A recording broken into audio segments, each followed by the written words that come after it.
Selamat datang di Universitas Kreatif, tempat kita membahas topik-topik paling menarik di dunia teknologi, informasi, dan masa depan. Di edisi ini kita akan membahas sesuatu yang mungkin membuat Anda terkejut, penasaran, atau bahkan khawatir. Pekerjaan yang akan digantikan oleh kecerdasan buatan atau AI. Perkembangan AI telah melaju dengan sangat cepat dan memiliki dampak besar pada banyak industri. Dari robot yang bekerja di pabrik hingga algoritma yang dapat menganalisis data dalam sekejap. Masa depan dunia kerja sedang berubah. Tapi pekerjaan apa saja yang beresiko digantikan oleh teknologi ini? Simak terus edisi ini untuk mengetahui lebih lanjut tentang 10 jenis pekerjaan yang kemungkinan besar akan digantikan oleh AI dalam beberapa tahun mendatang. Yang pertama yaitu layanan pelanggan dan call center. Layanan pelanggan adalah salah satu sektor yang sudah merasakan dampak langsung dari perkembangan AI. Banyak perusahaan telah menggantikan pekerjaan layanan pelanggan manusia dengan chatbot dan sistem otomatis yang dapat menjawab pertanyaan pelanggan dengan cepat dan efisien. Teknologi ini bisa menangani pertanyaan dasar hingga yang lebih kompleks dan bekerja selama 24 jam tanpa perlu istirahat. Meskipun beberapa interaksi pelanggan masih membutuhkan sentuhan manusia, AI menjadi solusi utama dalam merespon permintaan yang sederhana. Kehadiran AI dalam layanan pelanggan memberikan efisiensi yang luar biasa. Namun hal ini juga memicu kekhawatiran tentang hilangnya pekerjaan bagi jutaan pekerja di sektor ini. Dalam beberapa tahun ke depan, sangat mungkin bahwa teknologi AI akan semakin canggih, mampu menangani interaksi yang lebih emosional dan kompleks, menggantikan peran manusia sepenuhnya. Yang kedua yaitu pengemudi transportasi. Dengan kemajuan pesat dalam teknologi kendaraan otonom, pekerjaan sebagai sopir atau pengemudi transportasi mungkin akan tergantikan oleh AI dalam waktu dekat. Perusahaan seperti Tesla, Google, dan Uber sudah mulai mengembangkan mobil tanpa sopir yang dapat mengantarkan penumpang atau barang tanpa perlu campur tangan manusia. Kendaraan otonom ini diharapkan dapat mengurangi kecelakaan akibat kesalahan manusia, sekaligus meningkatkan efisiensi transportasi. Namun, ini juga berarti bahwa pekerjaan supir truk, taksi, dan pengemudi angkutan umum terancam hilang. Di masa depan, kita mungkin akan lebih sering melihat jalan raya yang dipenuhi dengan kendaraan-kendaraan yang sepenuhnya dikendalikan oleh AI. Yang ketiga yaitu kasir dan petugas penjualan retail. Di sektor retail, AI sudah mulai menggantikan peran kasir dan petugas penjualan. Banyak toko kini telah mengadopsi teknologi self-checkouts yang memungkinkan pelanggan untuk memindai barang-barang mereka sendiri dan membayar tanpa bantuan kasir. Selain itu, dengan e-commerce yang terus berkembang, peran kasir di toko fisik semakin tergerus oleh teknologi digital dan otomatisasi. Pekerjaan di sektor retail mungkin akan terus berkurang seiring dengan meningkatnya adopsi AI dan otomatisasi di seluruh dunia. Sistem AI di masa depan akan semakin canggih dalam mengelola inventaris, membantu pelanggan menemukan produk, dan bahkan memberikan rekomendasi berdasarkan analisis preferensi belanja pelanggan. Kita masuk yang keempat, yaitu jurnalis dan penulis berita.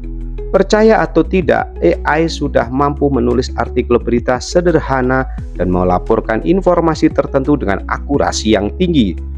Beberapa organisasi media telah menggunakan algoritma AI untuk menulis artikel, terutama dalam bidang seperti keuangan, olahraga, dan laporan cuaca. AI dapat memproses data dalam jumlah besar dan menyusunnya menjadi artikel yang koheren dalam waktu singkat. Di masa depan, kita bisa melihat lebih banyak konten berita yang dihasilkan oleh AI, terutama untuk berita-berita yang bersifat rutin dan berulang. Meski begitu, penulisan kreatif dan jurnalisme investigatif yang mendalam mungkin masih membutuhkan sentuhan manusia untuk waktu yang lebih lama. Yang kelima yaitu analis keuangan.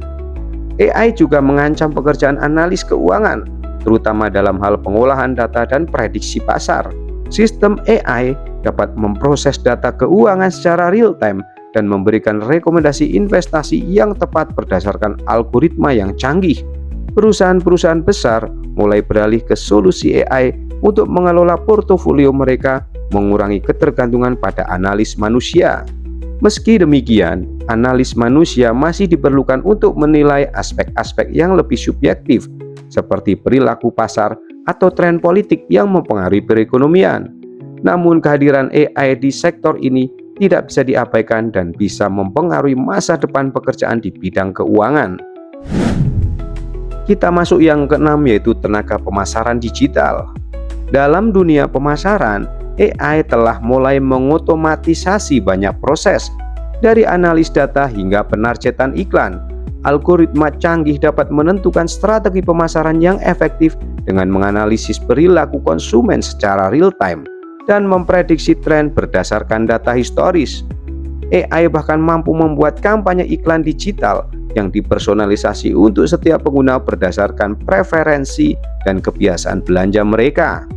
Meskipun aspek kreatif dari pemasaran masih membutuhkan manusia, banyak tugas sehari-hari seperti analis data dan pelacakan hasil kampanye sudah bisa diambil alih oleh teknologi AI yang bekerja lebih cepat dan efisien daripada manusia.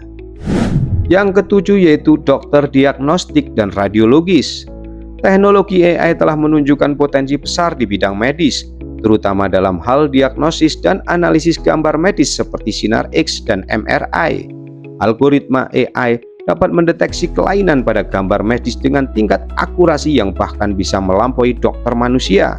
Dengan bantuan data besar dan kecerdasan buatan, diagnosis penyakit bisa dilakukan lebih cepat dan efisien. Meski begitu, dokter manusia tetap diperlukan untuk memberikan perawatan yang bersifat personal dan mendalam, serta untuk berinteraksi langsung dengan pasien. AI akan menjadi alat bantu yang kuat, tetapi peran dokter belum sepenuhnya tergantikan. Kita masuk yang ke-8, yaitu petani dan pekerjaan pertanian. Di sektor pertanian, otomatisasi sudah mulai mengambil alih beberapa pekerjaan fisik. Teknologi AI dan robot pertanian dapat menanam, memanen, serta merawat tanaman dengan lebih presisi daripada manusia. Sensor dan drone digunakan untuk memantau kondisi lahan secara real-time, memungkinkan petani untuk mengoptimalkan produksi dengan sedikit campur tangan manusia. Meskipun teknologi ini membantu meningkatkan efisiensi, pekerjaan di sektor pertanian yang bergantung pada tenaga kerja manual mungkin akan berkurang. Di masa depan, pertanian cerdas yang sepenuhnya otomatis bisa menjadi norma baru di industri ini. Yang ke-9 yaitu kasir bank dan teller. Sektor perbankan telah mengalami perubahan besar dengan diperkenalkannya layanan perbankan digital dan mesin ATM yang canggih. Banyak bank kini menawarkan layanan pelanggan yang sepenuhnya otomatis melalui aplikasi mobile dan ATM yang lebih pintar.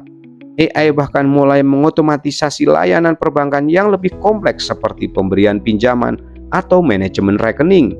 Sebagai akibatnya, pekerjaan sebagai kasir bank atau teller menjadi semakin langka. Di masa depan, AI dapat mengambil alih lebih banyak tugas dalam sektor ini, sementara manusia mungkin hanya diperlukan untuk layanan khusus atau penanganan masalah yang rumit.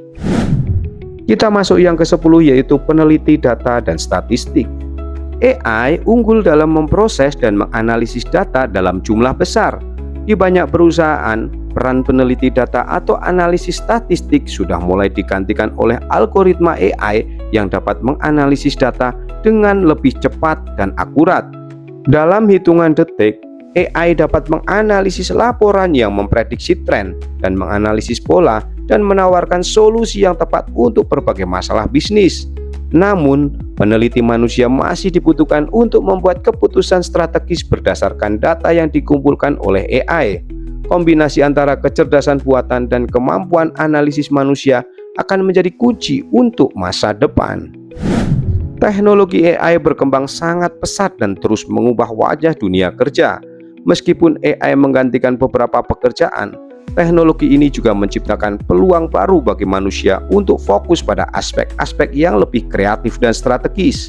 Jangan takut dengan perubahan ini. Sebaliknya, lihatlah sebagai kesempatan untuk berkembang dan belajar keterampilan baru yang relevan di era digital ini.